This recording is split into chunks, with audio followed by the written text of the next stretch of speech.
अच्छा मैम, जैसे अभी आपने कहा कि ब्लैक मैजिक भी जो होता है वो पीढ़ी दर पीढ़ी चला आता है।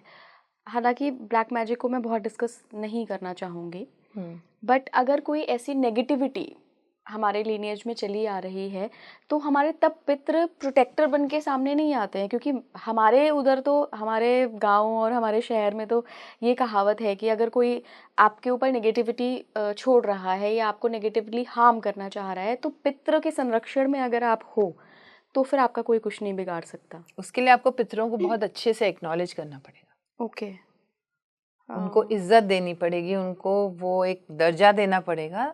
उनके लिए हर बोलते ना, हर बार जो दिनवार जो आता है, जैसे कि आई विल रिकमेंड अमावस्या।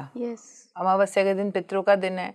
आप अमावस्या के दिन उनके नाम से कुछ डोनेट करते हैं जो उनको एनर्जेटिकली तो पहुंच ही जाता है, जो भी डोनेट करोगे आप। और उनके बारे में घर में कोई बुरा ना बोले। जैसे बड़ी आदत होती है कई फैमिलीज में, वो उल्टा सीधा बुरा बोल देते हैं, अरे वो तो ऐसे थे, अरे वो तो ऐसे थे। Once somebody has passed away, उनके बारे में बुरा मत बोलो फैमिली में, क्योंकि वो सुनते हैं। और अब तो वो एक शुद्ध शाश्वत ऊर्जा है। ऊर्जा है, एग्जैक्टली। तो बुरा मत बोलो, हमेशा प्यार से इज्जत से उनका नाम लो, फिर करेंगे वो प्रोटेक्ट। मैम, क्या कुछ हमें संकेत भी मिलते हैं हमारी लाइफ में, हमारे आसपास, कि पितरों की एनर्जी हमें प्रोटेक्ट कर रही है, बचा के रखी हुई है?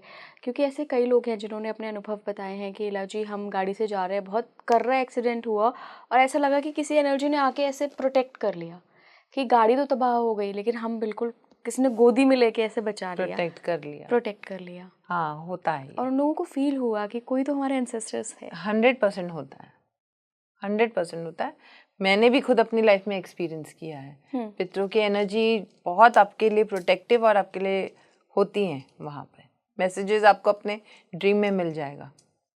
ओके। अगर आप इतने कनेक्टेड हो उनसे और उनके लिए कर रहे हो, हर बार कुछ ना कुछ कर रहे हो, आपको 100% वो आके ड्रीम में मैसेज देंगे।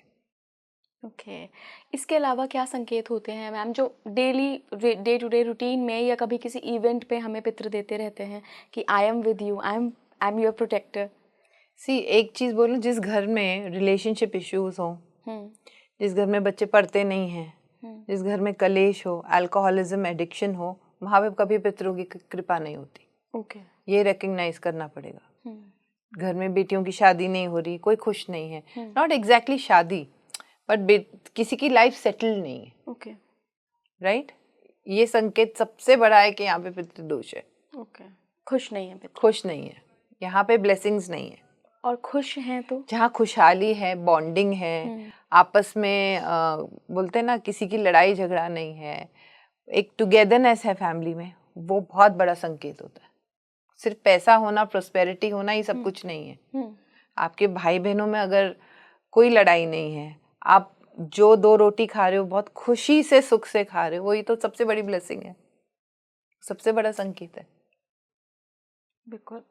एंसेस्ट्रल हीलिंग पे आपकी काफ़ी कमांड है, बहुत जी। अनुभव है आपको। क्या होती है एंसेस्ट्रल हीलिंग, उसके बारे में थोड़ा सा जानते हैं? देखिए, इस क्वेश्चन का मैं आंसर यहाँ से शुरू करूँगी। बहुत लोगों को लगता है कि उनके ऊपर ब्लैक मैजिक है। हाँ, बहुत लोगों को लगता है। आजकल ये एक तरह की साइकोलॉजिकल डिजीज हो गई है, मैं इसको हो गई डिजीज है। ही बोलूंगी। Exactly, it's a disease. ज्यादातर लोगों को ये नहीं पता ब्लैक मैजिक नहीं है, पितृदोष है। पितृदोष ही सारे लोग आपको ब्लैक मैजिक की तरह प्लेट में परोसते हैं। ठीक है, जिस घर में पितृदोष होता है वहां नेगेटिविटी आती है, एंटिटीज आती है। ठीक है। दूसरी चीज, एंसेस्ट्रल हीलिंग आपको वहां ले जाएगी जहां आपके पितृ रहते हैं, और वहां कोर इशू से हम उस चीज को सॉल्व करते हैं। और ये होता कैसे है मैम? तो ये होता है एक तरह की मेडिटेशन टेक्निक से, जहाँ पे विजन्स आते हैं आपको। अगर आप इमेजिनेशन में थोड़े भी यू आर गुड, तो उससे आपको ले जाते हैं। हम आपको अपने पितरों से मिलाते हैं, आपके दोनों लीनिएजेस से मिलाते हैं। उसमें से भी कई बार ऐसा होता है कि जो थोड़े से स्टबन नेचर के होते हैं, आपको देखा ही होगा, हर फैमिली में कोई ना कोई स्टबन नेचर का होता है, या कोई ना कोई अटेंशन सीकर होता है, तो उनका नेचर वहाँ भी वही होता है। अच्छा। तो वहाँ जाकर हम उनको मनाते हैं, कॉन्वर्सेशन करते हैं कि फैमिली में ऐसा हो रहा है, आप चाहते हो ऐसा होए? तो कई बोलते हैं आई डोंट केयर, स्टबन जो होते हैं। कोई बोलते हैं नहीं नहीं, I want to change this, मुझे करना है, इसको बदलना है। तो उस तरह से we have a conversation with the ancestor कि भाई ये इशू हो रहा है कि आप चाहते हो ये पैटर्न हो। तो ऑब्वियसली वो आपके हमारे बड़े बूढ़े हैं, उनका आंसर 90%, लेकिन मैंने जब भी ऐसे किया है ना, आएगा हमको रिस्पेक्ट नहीं दी। उनको बोला हमको रिस्पेक्ट दे। कई दादियाँ बोलेगी मेरे नाम से साड़ी दान कर देना। हाँ, ये कई लोगों को सपने भी आते हैं। हाँ, दादियाँ कहीं साड़ी दान, अच्छा वो जो मेरी फेवरेट मिठाई है ना वो ले आना। छोटी छोटी चीज़ें हैं, बट इससे फ़र्क पड़ता ही पड़ता है। जैसे एक मेरी क्लाइंट थी, उसकी हीलिंग कर रही थी, उसकी शादी नहीं हो रही थी। अच्छा। तो जब भी मैं उसकी हीलिंग करूँ, उसकी दादी आके बैठ जाती थी सामने, मतलब जो वॉज पास्टर है। तो मैं उनको पूछती थी आप क्यों हो यहाँ पर? तो कहती थी मैं शादी नहीं होने दूंगी। तो मैं बोला क्यों नहीं होने दोगे शादी, आपकी पोती है? तो कहती है हम औरतों ने इस फैमिली में बहुत दुख सहे हैं, आदमियों ने हमको डोमिनेट किया है, किसी ने हमारी वैल्यू नहीं की, और ये लड़की वही कर रही है। ये लड़की जो भी आता है प्यार से बात करता है तो वो बहक जाती है। मैं नहीं चाहती किसी लड़के के पीछे भागे, मैं चाहती हूँ लड़के इसके पीछे भागे।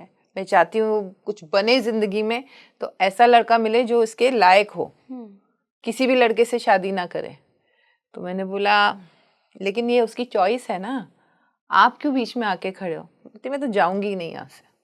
वो नहीं गई, उस लड़की की शादी नहीं हुई अभी तक नहीं। अभी का स्टेटस पता है आपको? नहीं, अभी का तो पता नहीं है, बट तब तो वो नहीं मानी।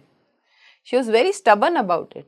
और उनकी गलती नहीं है, क्योंकि उन्होंने इतना वो पेट्रियार्कल डोमिनेंस सहा होगा कि वो अपनी बेटी को कुछ और बनाना चाहती थी, पर वो रियलाइज नहीं कर रही थी लड़की कि मुझे सेल्फ लव पे काम करना है, मुझे अपने सेल्फ वर्थ पे काम करना है। तो ये भी एक तरीके का प्रोटेक्शन है, बट ये होता है, ये मैंने देखा है होते हुए। जो उस लीनियज में उन बच्चों के लिए फिर दिक्कत हो जाती है। कई बार उनकी जो थिंकिंग है ना एंसेस्टर्स, वो भी आ जाती है। जैसे अगर कोई दादी नानी ये सोची कि आदमी तो ऐसे ही होते हैं, चीटर्स ही होते हैं, जरूरी नहीं ना आपके पोते पोतियों की लाइफ में ऐसा हो। तो वो सोच को उनको थोड़ा प्यार से बोलना पड़ता है, नहीं आपकी लाइफ में ऐसे हुआ था ना, हमारी लाइफ में नहीं होगा।